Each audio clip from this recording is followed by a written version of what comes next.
যে এখানে ওই পুষ পরে একটু পানি পানি আসে, এই মাঝে মধ্যে ব্যথা করে।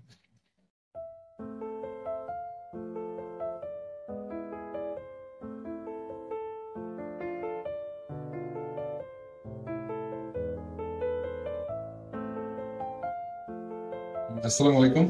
মীর মোশাররফ হোসেন সাহেব, 60 বছর বয়স। আমার কাছে প্রায় 2 সপ্তাহ আগে এসেছিলেন। ওনার মলদ্বারের পাশে একটি খোলা জায়গা আছে, এখান দিয়ে গত কয়েক বছর যাবত পানি পানি পুস পুস বের হয়। বেরিয়ানাল ফিস্টুলার মতো বেশ কমপ্লেক্স ভ্যারাইটি, অর্থাৎ একটু জটিল ভ্যারাইটি।